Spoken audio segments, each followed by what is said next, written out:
China and the World Trade Organization's relationship will deepen as they further mutual cooperation. For more, let's go now to Josef Gregory Mahoney, a professor of politics and international relations at East China Normal University. He joins us now from Shanghai. Great to have you on the program this evening. Thanks for joining us. Now, China's accession to the World Trade Organization in 2001 was heralded by the international community as a victory for free trade and economic liberalisation. But it's been a pretty complex ride and not without its challenges. Tell us more. Well, let's have a little review of history. First, in the late 1970s, the U.S. and the USSR played Cold War games to entrench their positions while China undertook unprecedented economic reforms that helped open the door to lifting more than 800 million people out of poverty. Throughout the 1980s and 1990s, China continued to grow its economy through smart development of infrastructure, education, and public health, setting the stage for joining the WTO, while the U.S. recklessly undercut its own working and middle classes, neglected infrastructure, rewarded companies for sending jobs overseas, and failed to tax them adequately in return.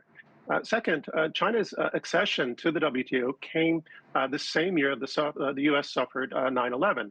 And the spectacle that year of the Beijing Olympics enchanted the world, while during that same year, the U.S. sparked the global financial crisis, which many analysts today point as the moment of inversion, when it was clear that the U.S. and China were headed in very different directions with global implications, and a point that was further underscored in 2020, when Chinese pandemic controls and manufacturing capacities provided a floundering world with the goods it needed to survive, while the U.S. sparked global inflation by increasing the money supply by 20% and added trillions to the budget deficit, to prevent a complete political and economic collapse in the U.S. itself, while also neglecting the well-being of others around the world. Now, these are the historical contexts. In other words, since the late 1970s, China has changed itself in the world by opening up, and today the U.S. undermines the WTO because it finds that it can't compete with China, not because China cheated, but because the U.S. has accumulated so many strategic missteps over the past several decades, while China has steadily crossed the river by feeling the stones, to quote the old famous adage from Deng Xiaoping. How would you respond to the accusations by the US that China has manipulated the WTO policies to suit its own economic needs? Well, I don't see how that's institutionally possible. I think actually the opposite is true. What we've seen is that the U.S. has refused to meet its obligations to appoint people that would allow conflicts to be addressed and resolved. And as a result, we see the WTO not working the way the treaty requires.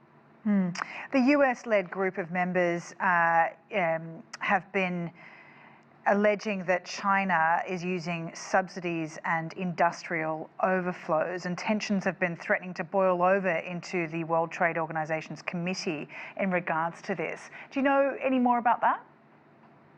Well, I think the thing we have to realize is that it's quite common for countries to subsidize some of their industries. We know, for example, the U.S. subsidizes many of its own industries directly and indirectly, including, for example, agriculture and weapons.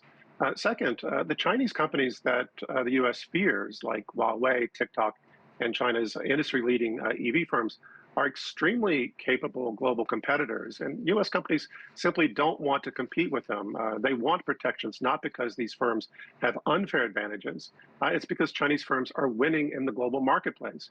Above all, what China has learned is that protectionism and subsidies can undermine their own firms' capacities to compete and grow stronger.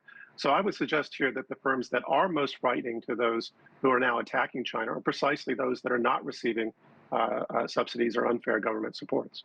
All right, Josef Gregory Mahoney, really appreciate your time.